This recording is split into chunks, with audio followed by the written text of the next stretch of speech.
주를 위한 이곳에 예배하는 자들 중에 그가 찾는 이 없어 주님께서 슬퍼하시네. 주님이 찾으시는 그 한 사람, 그 예배자, 내가 그 사람 되길 간절히 주께 예배하네. 주 은혜로 이곳에 서 있네. 주 임재에 엎드려 절하네. 그 어느 것도 난 필요 없네.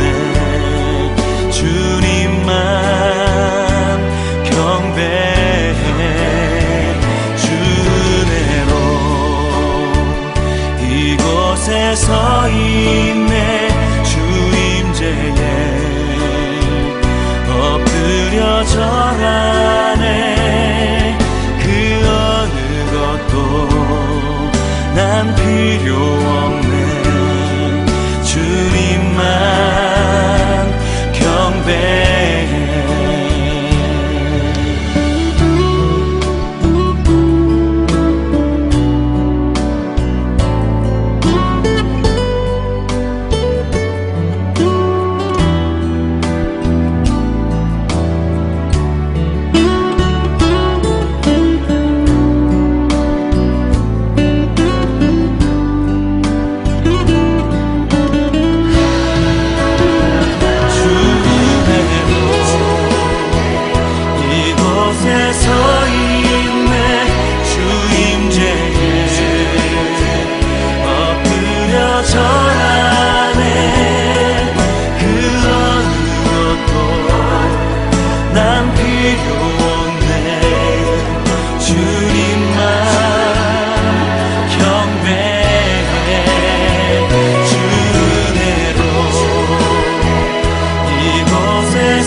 이곳에 서 있네. 주 임재에 엎드려 절하네. 그 어느 것도 난 필요 없네. 주님만 경배해. 그 어느 것도 난 필요 없네. 주님만 경배해.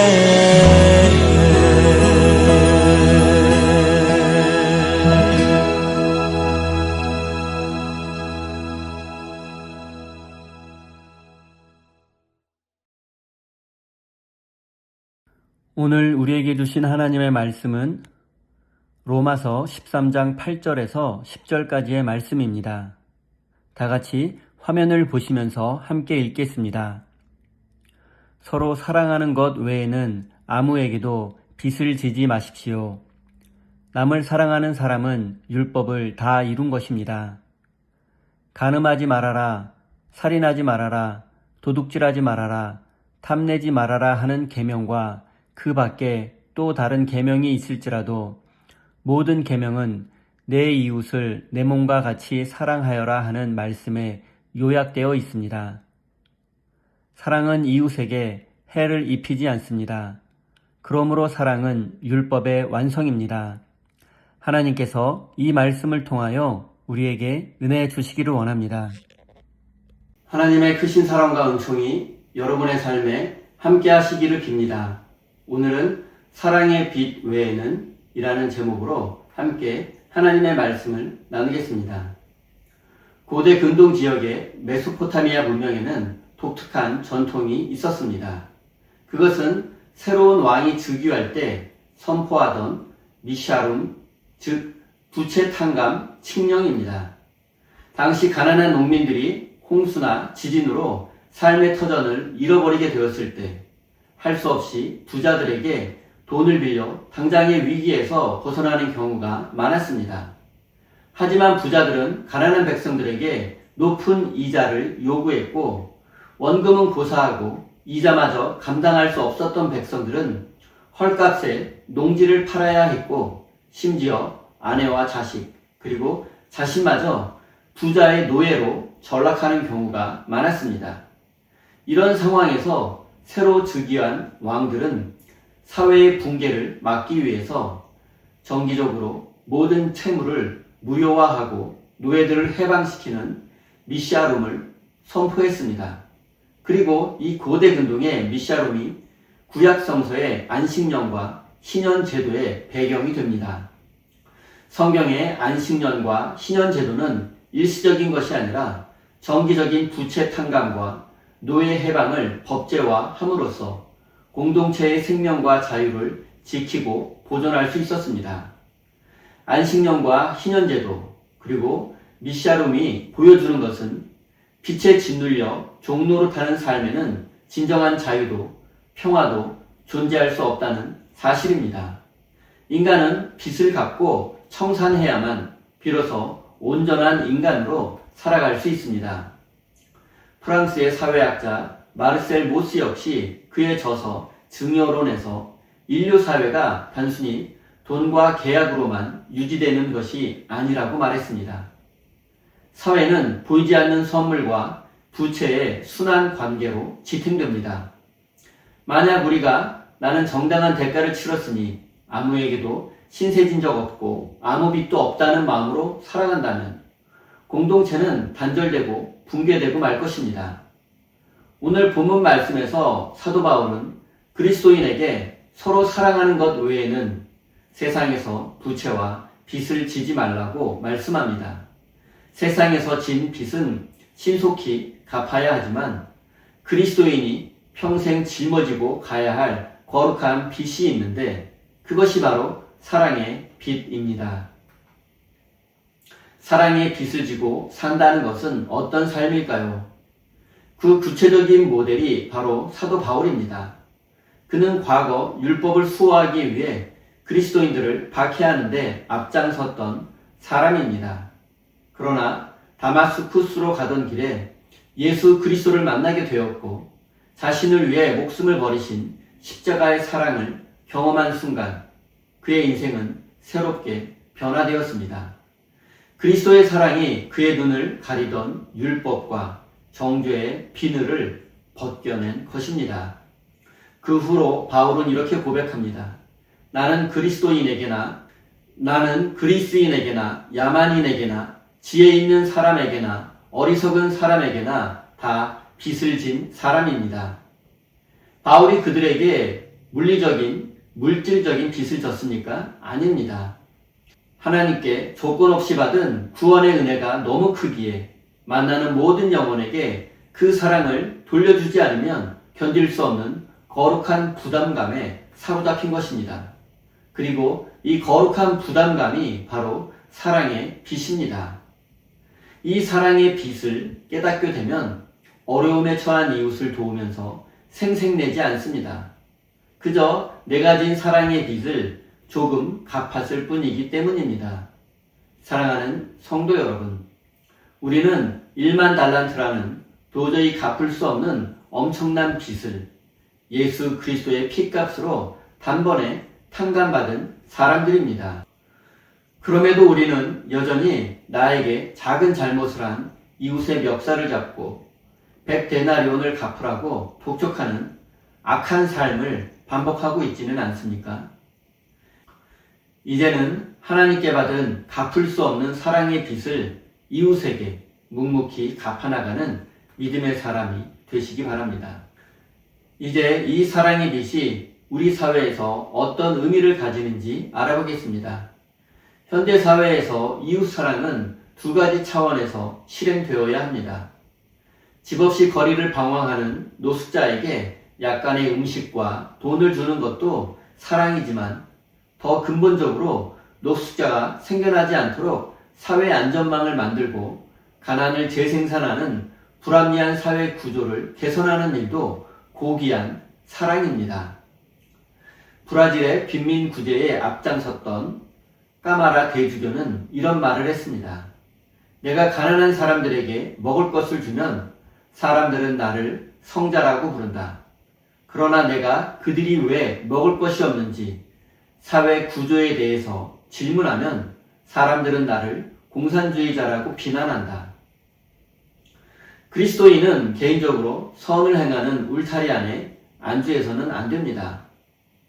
제도적 사각지대에서 고통받는 이들을 위해 구조적인 대안을 고민하는 더 넓은 사랑으로 나아가야 합니다. 우리가 매일 아침 식탁에서 마주하는 밥 한 그릇을 생각해 보십시오. 우리는 마트에서 정당한 값을 치르고 쌀을 샀기에 아무에게도 빚진 것이 없다고 생각하기 쉽습니다.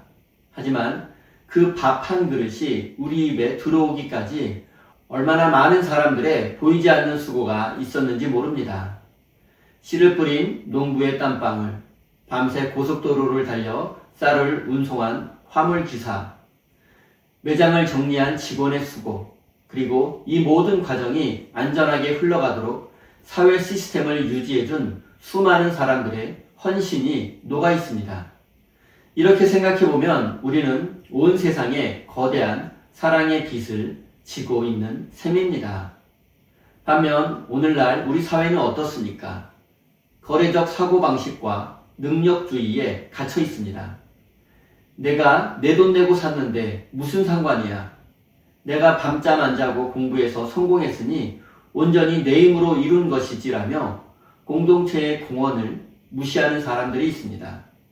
타인의 희생과 사회가 다져놓은 기반 덕분에 오늘 내가 서 있는 것인데도 오직 나의 노력과 능력 때문이라는 교만은 결국 감사와 헌신이 없는 각자 도생의 사회를 만들 것입니다.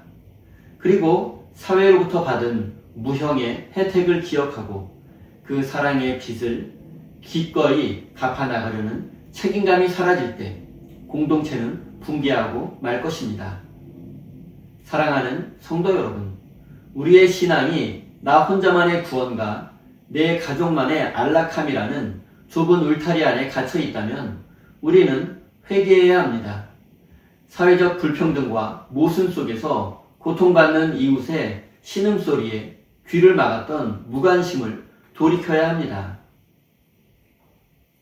사랑하는 성도 여러분, 삶의 자리에서 정의와 평화를 지향하고 정직하게 세금을 내는 일부터 시작하여 우리 사회에 소외된 이들을 대변하는 사회적 책임을 다해야 합니다.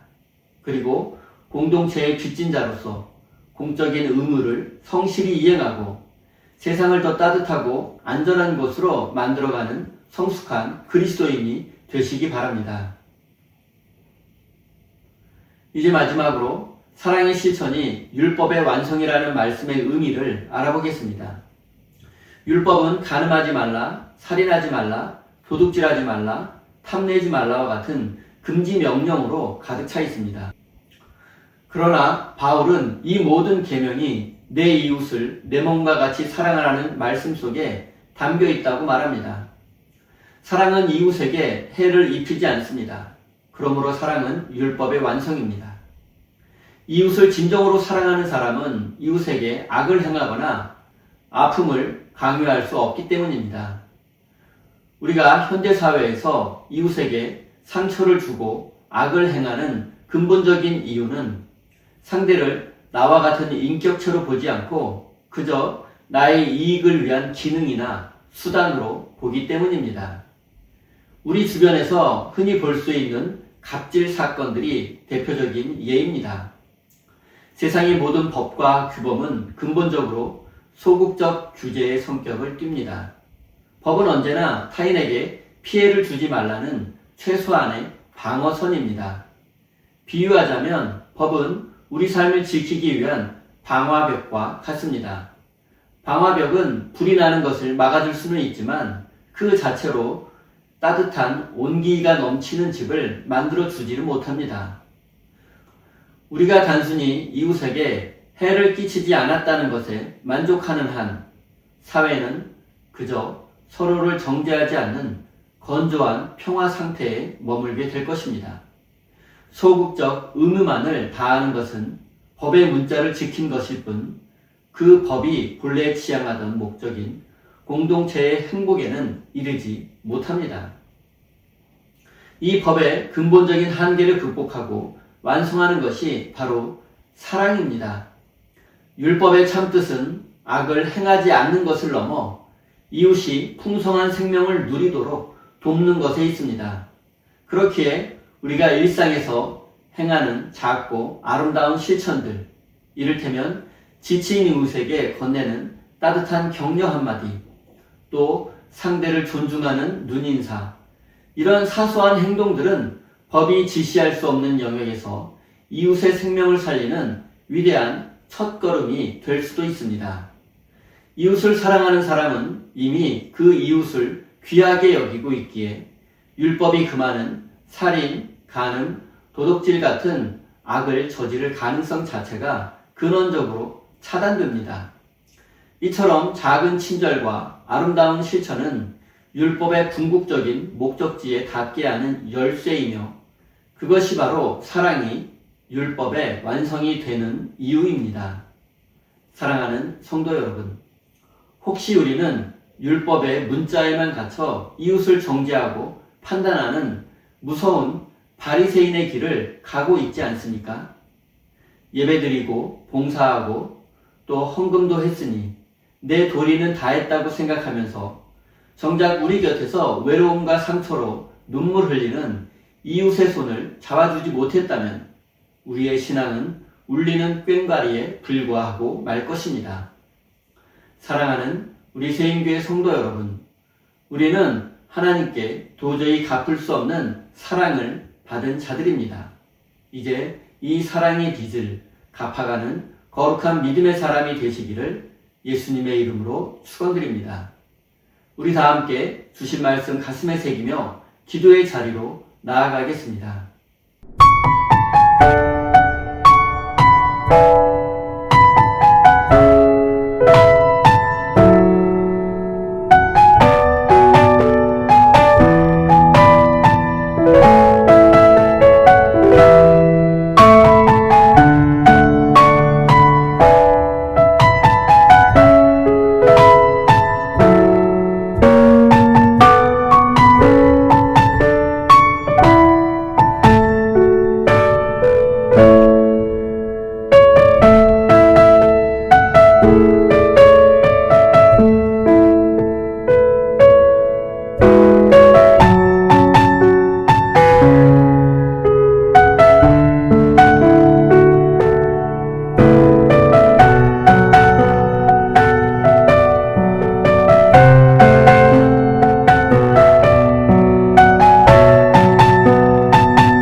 you.